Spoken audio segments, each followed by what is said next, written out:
Kathleen. I'm so excited about this conversation already. We've been chatting and finding out that we have so much in common that I'm sure that will continue for the recorded portion as well. Thank you for being Right. here. Oh, I'm super excited. And I was excited prior to our little tidbit of conversation and getting to know each other. But I do feel there's a kindred spirit here that there is a bond of not only where we've been, but also where we are today and where we're headed. So I appreciate your time. Yes, and I know this will be your experience as a podcast host yourself, that the people that just find their way to your calendar are gorgeous, aligned conversations. I think it's like the best form of speed dating. On Right. some recording days, I'll have five conversations in a row, and it's like I can just drop right in and be it's as if we've known each other forever. And it's just a beautiful opportunity to um reflect and foster these deep connections that we have, even if we've only just met in, that we know of, but that Right. it's our life experience that checks so many boxes for each other. We have more in common than we have different.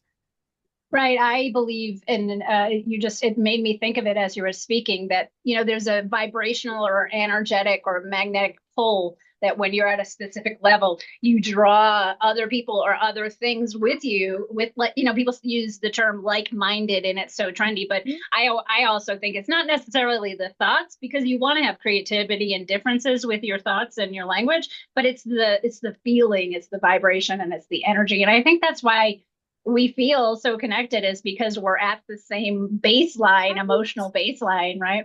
Yes, and I think that's so interesting that you mentioned the differentiation between thoughts, because our magnet, it's always on. So Right. if the circumstances that are coming our way don't seem to match what we say we want, that's because the thoughts and our vibration, our magnet, is not as matched as we think it is. But we Right. can see around us how are things working out for us, tells us what our energy is saying, what we are magnetizing toward us. It's always a match. So if we're not Right. happy with what the experience is, the what needs to be adjusted, I think sometimes we think, well, if that person would just act better, then I could respond better and everything would be great. But it's the work is ours. And then, even if that person is still in our experience, we're going to have the better parts of them that interact with us rather than the unfortunate parts.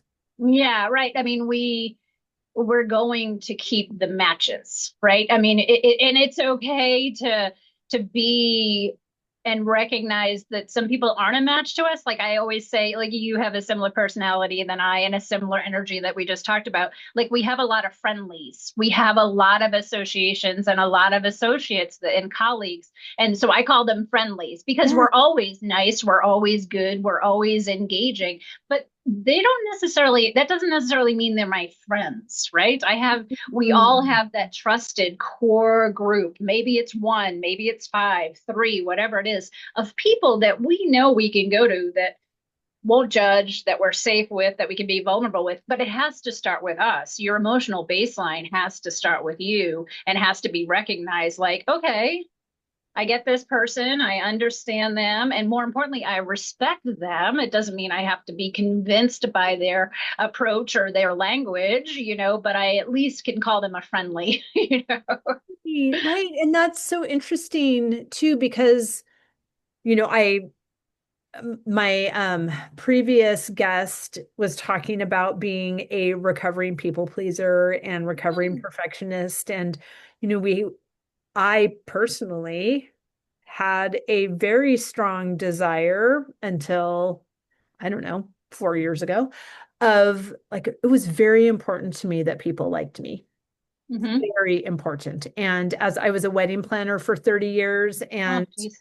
was very fun to work with the bride and groom and their families. But then as, you know, it widens a bit and the guests actually come, I could identify with ease the most difficult person in the room. And Right. I made it my goal to win them over. Not sure why. That was very subconscious programming to if I can make the hardest person like me, everybody else is a shoe-in. Right. Right. And then of course, as I've learned that like someone else's opinion of me is none of my business, and Right. that I was wasting my energy, splitting my energy by focusing on this other person's experience when I actually have very little, if not zero, um, um, influence in their experience. And so reminding myself that it is healthy to own my experience and to let everybody else own theirs as well. Right. I think we constantly look for that instant gratification of being liked, right? And so there's so much pressure with, with social media to, get the like button or to be in a social image or social optics, that we're so concerned about what we're showing everybody that we forget what we're feeling. And I just am preparing for next week's podcast. And part of it is that everybody wants their house to be perfect. Everybody wants the outside, everybody wants when people drive by, ooh, look at the manicured lawn, look at the freshly painted, look at the, the thing on the door, all of that type of stuff.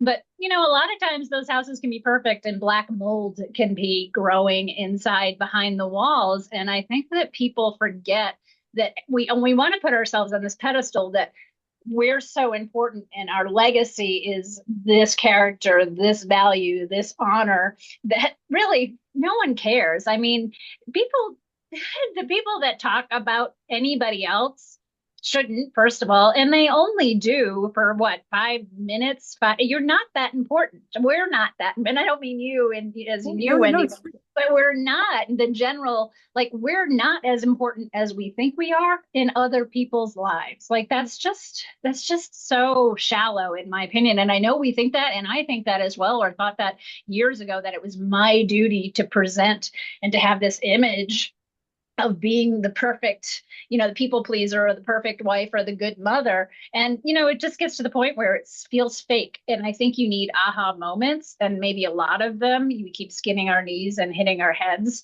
on the wall before we say, you know what, I need to live my life for me. And I know I'll disappoint people. I know I'll disappoint those, people that are looking to say, like, well, wait a minute, that's not who I thought she was. Or what is that decision about? But if I'm doing it for the, you don't want to do anything harsh, certainly, but if I'm doing it for my own, gut, I guess, the alignment of the head, heart, and gut, and your listeners and viewers know that that's the most important thing is get your mind, your facts, your thoughts. Don't let overthink and get super anxious before you do anything. And then your heart about like, how do I feel about this and recognize that sometimes I do feel anxious and sometimes I do feel afraid and be okay with that and move down to your gut and your instincts and say, okay, let's get them aligned. And that's who you are is when you have perfect alignment. That's Right. when things are that things work. Yes, and we've been talking a lot about this on the podcast and practicing unconditional alignment, where Mm. I don't need everything around me working in a certain way before I can feel good. Right. And I look at it and during my conversations, I do try to do a visual because that's how I learn. Everybody learns differently, like auditory or visual. And I, tend to want to see things so that I can feel things. So I look at it as, your brain, your mind, those are your thoughts, the facts, not maybe some assumptions, but you at least have to recognize that they're assumptions. And then your heart, where your feelings are, and then your gut. And I point to basically, but that's your intuition, that's your grounded sense. It's not your feet, that's what you're rooted. Your grounded sense is in your intuition. And I use the example of when things are aligned between your head, heart, and gut, you feel it. You just have this, I don't know, Yeah. it's like an empowerment. It's like an unstoppable Mhm. feeling, and not in a cocky, egotistical way. It's in a, I got it. I know what that feeling's like. And you don't, hopefully you can stay there forever. But if you waver off, you can just say, oh, that's me overthinking. That's me being anxious. And usually your gut's always right. But sometimes it's the one we listen to the least Right. because it doesn't have the thoughts around it or the emotions around it. There's no facts or emotions there. It's just that feeling of, and you still, but if things have to start as a thought, go to what you want to do or what you love to do, and then what you need to do down below.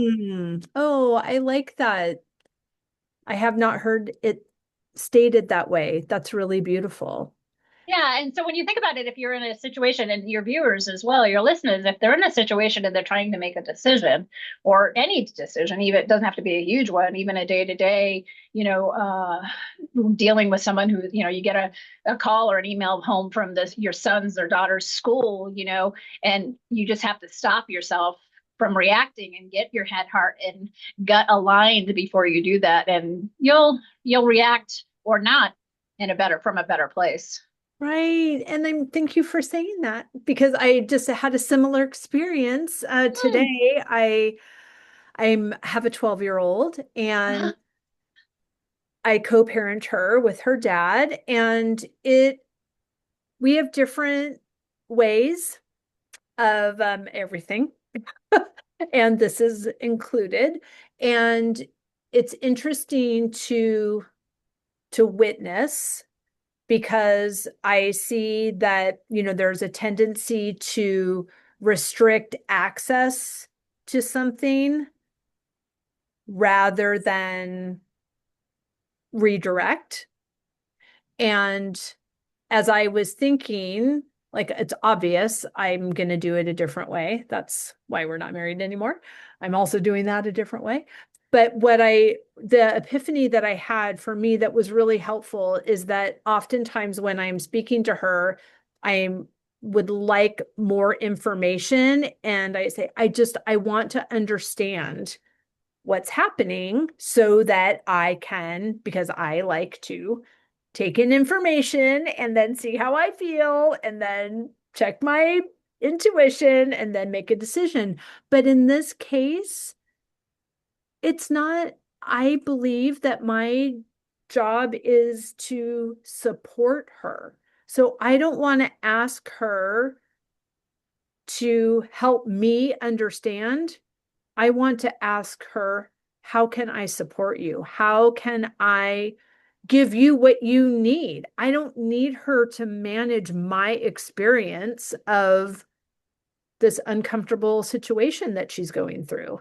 And it Right. feels really good to recognize what work is mine to do and to also model for her that I don't need her to give me an answer that makes me feel better about what she's doing or experiencing. Right. Like, oh my gosh. I mean, we're never going to raise our children with someone from outside of our own family nucleus. I mean, because they have a different lifestyle and different parents that they were raised with. So we can't expect them, our partners or our husbands, wives, or whomever, to have the same viewpoints because they came from a different background. So we have to recognize that, unless, and I wouldn't want to raise a child with my brother, that's for Right. sure. That's the old me. We're all changing. But, you still don't like the views, and you were, even though you're raised in the same family at the same time frame, we still had different experiences. I have a 13-year-old son. So again, a commonality there with you as well. And I think it's important as parents that we ask and do checkpoints because we forget to just, even when there's not a conflict, I mean, I drive him all over as you do, and every parent who doesn't have a driving teenager. And I love that time together. I will miss it when he does get his license because I hear a lot and spend a lot of time. But I do often ask him, hey, how are you doing? How can I be better as a mom? What can I give to you to support you more emotionally? And how can I, like, what challenges do you have? And, a 13-year-old boy, especially, and again, I don't know your daughter, but I was a teenager girl, and they don't want to he roll his eyes and he'll huff and puff, at me like, Mom, I don't want to talk to you. But then within a couple of minutes, he'll say, oh, yeah, this happened at school. It's not about me. He won't say, Mom, I need you to do this or I need you to do that, but he'll tell me a story and I can hear where he's struggling or where there could be a situation of a missed opportunity. And then he and I can talk about that. So I think we tend to, as parents, because of how we were raised, I know we either raise our children exact polar opposites as we were raised because we didn't get the things that we needed, or we raised them, or a lot of people raise them exactly like we were raised. And I think there's a combination of both, that we can take the good things from our childhood and then we can sprinkle in the growth that we had and the things that we thought we were missing and doing it differently. I don't think it's when I was a kid, I was raised this way, or my father would never talk to me that way, and you shouldn't talk to me that way, and all that. All that's going to come up because it's familial. It's familiar. It's our family. It's our pattern. And the only way things break where they do things differently, our children, is if we break the pattern within ourselves. And I think that's where we have to start, is that we're not in relationships, that word, I know that everybody says that we're relational people. So it's about the relational relationship and not the parental, that's how we are. We're all together. We're all a nucleus and touching each other in this universe. And I think that people look at relationships like roles, you're the mother, you're the father, you're the wife, you're the husband, instead of it being like, it's just relational. We're all just trying to figure this out together. And I don't have all the answers. I hope I never do, Right. because that would be pretty boring if I was the one that had all the answers. Right. But I'm willing and open-minded enough to learn every day and strive for my 1%, from the atomic whatever that book was, that Atomic he says, habits. yeah, thanks, that he says, go for your 1% better every day. It's not a lot, it's just that 1%, and it's that stop of the trigger, that stop of the rolling of the eyes or picking a fight or being triggered into a fight. It's that type of thing that we could do better as parents and as people. Right. Right. Oh, thanks for that. And thank you for sharing your experience as well. So just in reading a little bit about you and this transformation that Mm. you experienced, moving from this quote unquote perfect performative practices to being in alignment.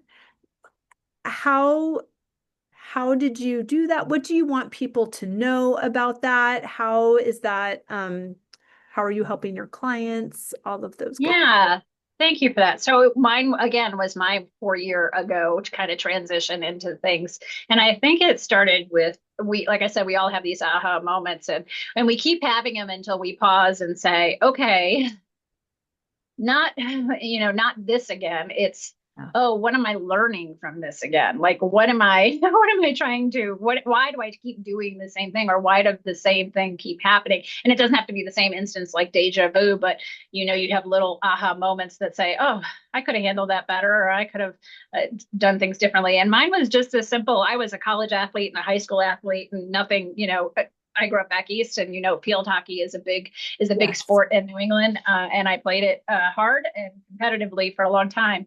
And I was proud of myself and the level that I played at. And when I was an adult, 4 years ago, I stopped playing, and you let yourself go. COVID happened. We all ate too many carbs. We didn't move as much. We all used COVID as an excuse. And so I ended up running next door literally to help a neighbor with an emergency that they were having. And I couldn't run the 100 yards from driveway to driveway. Oh, I'm going to get wow. emotional. Without, you know, bending over and gasping for air, and as somebody who prided themselves on, I was always thin, but I was never, in that point in my life, I was never in shape, right? So there's a difference between, you just carry your weight differently, so you just become thicker. And so I was in the driveway catching my breath, being disgusted with myself, because again, we're of service. We want to help as much as we can and be a provider in any way we can, especially with someone we love that's in need. And I couldn't go in the house because I couldn't catch my breath. And I ended up being disgusted with myself. And I did eventually catch my breath and help where I was needed and wanted in the house. But on my way back, again, that 100 yards, and a field hockey field is 100 yards. And I ran that again a million times. It sounds like an exaggeration, but you literally, every practice, every game, back and forth, through high school and college and club thereafter. And I took that walk home disgusted with myself and disgusted with how I couldn't perform at the level that I wanted to, how I wasn't physically where I wanted to be, where I wasn't mentally, but I was on the outside, I still looked and presented this image that I was. And so I made a quick choice with my alignment, head, heart, and gut, saying, change. And instead of brushing it off and saying, oh, it's Thursday, I'll wait till, the first of the month, or I'll wait till whatever the next date was, that people start at, I went in the house and joined a gym and got myself back to where I wanted to be as far as, age appropriate health and lifestyle. And so it's those moments that you have to have an aha moment, and hopefully not as, anything of harm or drama or trauma, that you can just look at it and say, all right, I hear you. And I think I remember that day so clearly. My father has passed, and at that time he was gone as well. I remember saying to him, up in heaven or wherever he is, like, okay, daddy, I got it. Like, I hear you. Like, I got it. This is the aha moment. This is the change and the catalyst. And it was just pure disgust. And I hope my life is hard enough. I hope people can learn from me and my experiences, that I hope they never have to get themselves to that level of disgust without, having change. But sometimes we do, and it's all relative. People's rock bottoms are relative. Right. And we can edit this out if you wish. Your story is so touching to me. And what is more poignant to me than you not being able to catch your breath is the feeling of disgust.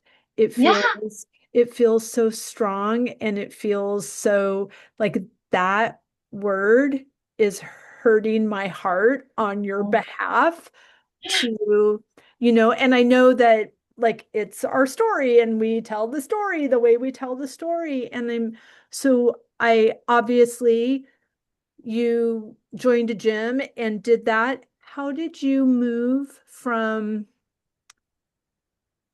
the trauma of feeling disgust for and at yourself to where you are now?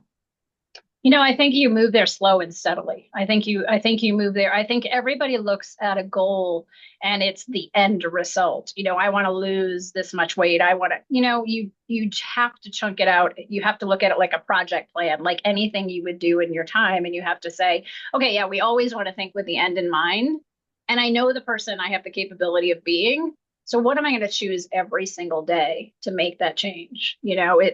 It's okay. I'm going to get up earlier. I'm not going to choose the meals that I was choosing. I'm going to go to the gym. It's the little, I believe, and I think if everybody can, it would be great. And hopefully we can help people get there, that small steps can lead to huge progress. Mm-hmm.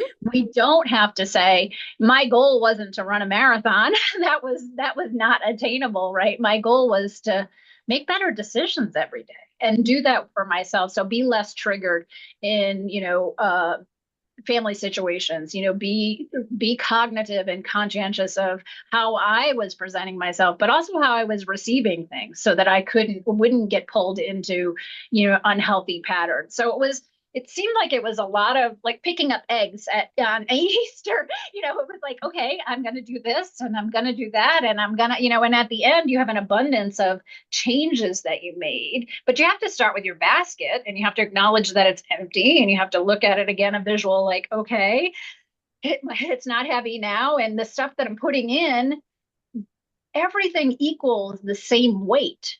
It's just the Mm. collective that feels heavy. So if you Mm. go around, if you pick up a basket in your week and it's full of eggs, yeah, it's going to seem heavy and awkward, and you may drop some, and they may crack on the ground and cause trauma and drama for whoever it affects. But if you pick it up and you place and you plan and you put them in the pile in the order or in the angle that you want them to, you can carry a lot. I mean, I believe that we're only allotted that many eggs because that's all we can carry, right? And sometimes we have to put down eggs, right? Sometimes we say, oh, your relationship with your past, your husband, or you say, oh, I'm not gonna, you're not in my basket today. And that's okay. I'll get back to you when I need to, and you have to put things down. You can only carry so much. And people, I think as mothers and as women, we tend to take our basket and everybody else's basket like we're taking our groceries in the house, and we dump them on the kitchen counter and things spill, and then we're like, oh, now that's a job, that's a mess. But instead of, if we do it calculated and we do it with thought and with care and kindness and planning, we can carry a lot. And if we can't, we put it down with kindness and say, this is your basket. I'll watch you. I'll guide you, my son. I'll help you. I'll help you choose your eggs and make sure they're not spoiled and rotten, but that's yours. And if you need help, I'll be there, but I can't carry it all the time for you. Sure. So I think it's that mindset of that we have to, as women, mothers, spouses, executives, that we feel the load and the burden to carry everything. And I think that's what we need to just take a deep breath and say, I'm going to acknowledge that that's mine, and I'll carry it with clarity and with Yeah. understanding and compassion. But I'm also going to acknowledge that this is yours, and I'm going to give it to you. I'm going to help it wherever I can. It's like raising a child in the old, prior, parenting books and all of that. It was, you raise them to be independent. And I believe we raise our children to be interdependent. We Mm. raise them to know that they can be in, independent on their own, but that we're here for them to support them when they pivot and need help carrying their basket. So Mm. I think that's what I would, again, look for visuals. Those are my little metaphors Right. that I try to place in.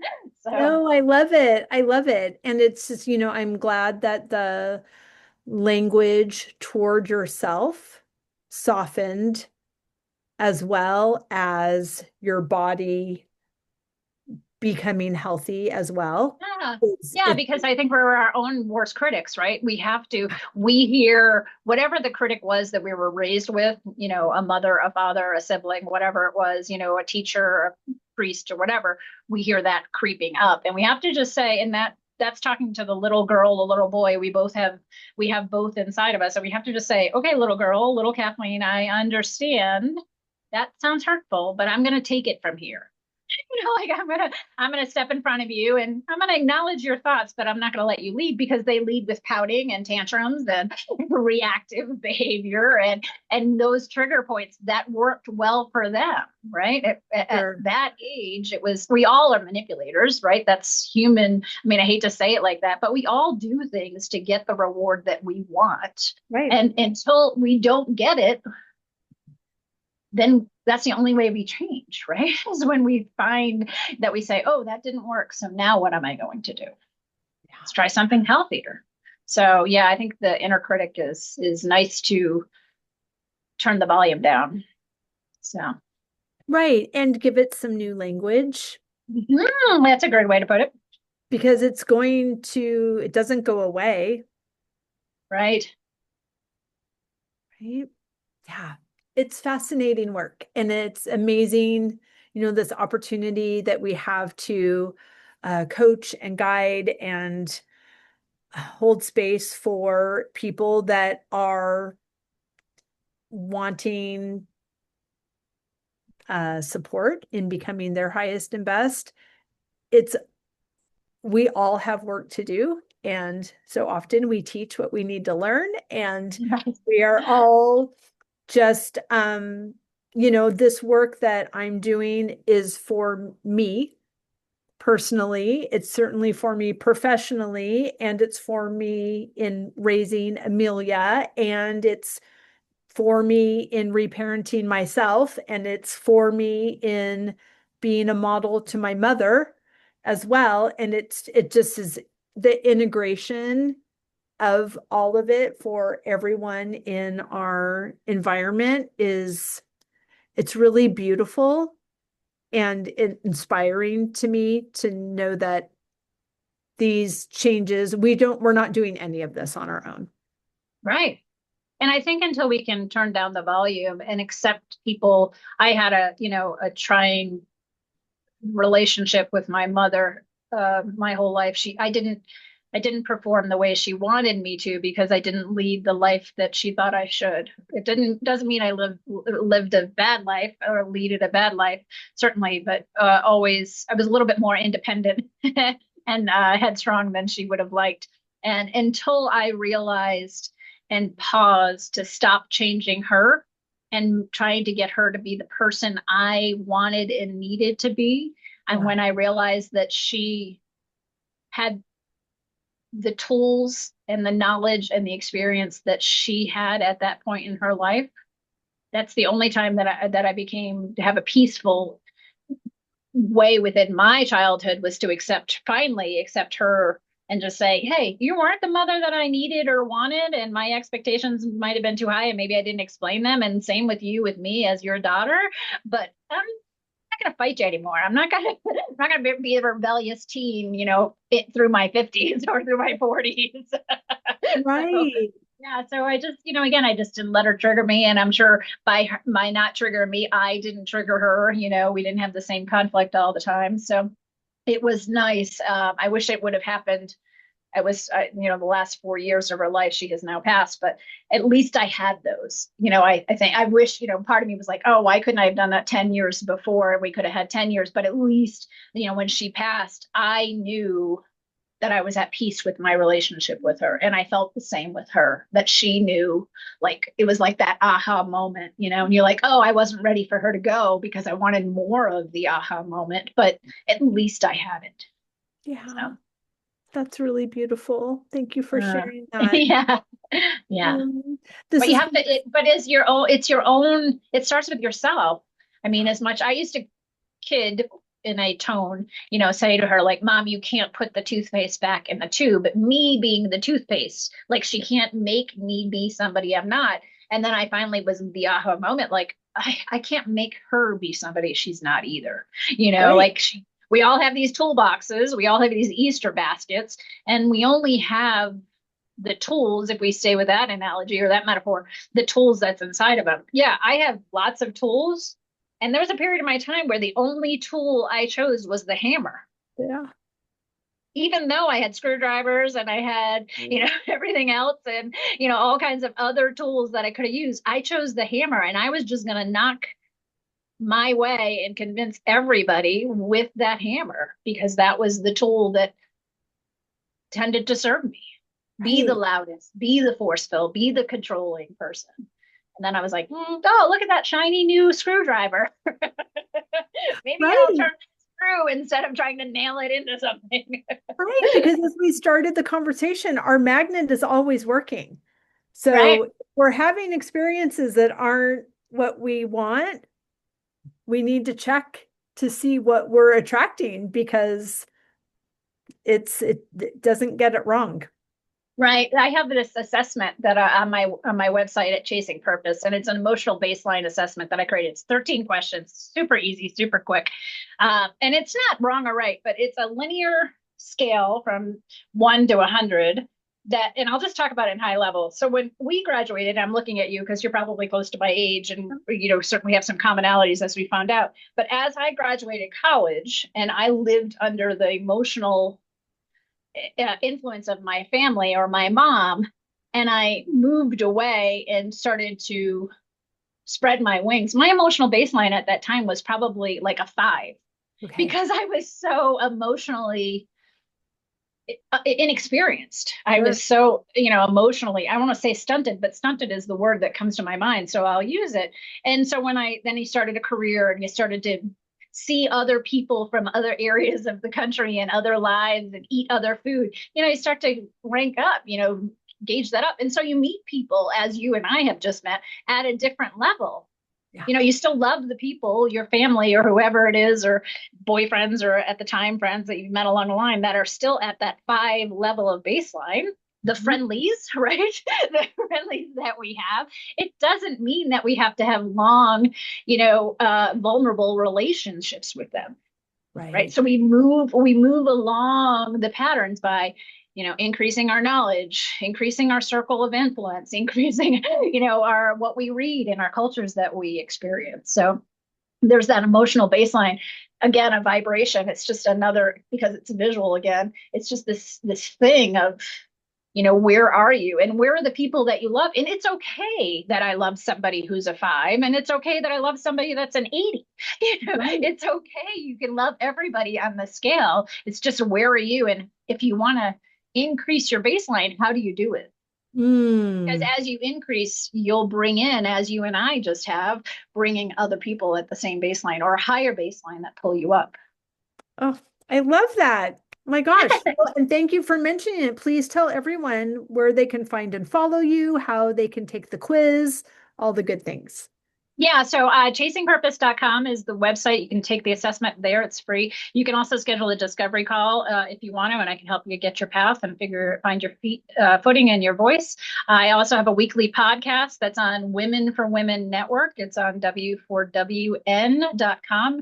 It airs live on Tuesdays, so 1 o'clock East Coast, but you can find it linked up there. My old episodes are up there. I just started, so I'd love to have you follow me and subscribe to the sites as well. And then I'm on all the social media. Most of it is Chasing Purpose, either with coaching or Chasing Purpose show. But you can also find me. You'll find me. I'm out there. I hope you do. So, and you can find me. I'm sure link to your information as well, Wendy. Yes, we will link everything down in the show notes. But thank you so much, Kathleen. I love Yeah, I this. appreciate it. Yeah, we'll have to do more of it. I appreciate it very much. Yeah, my pleasure.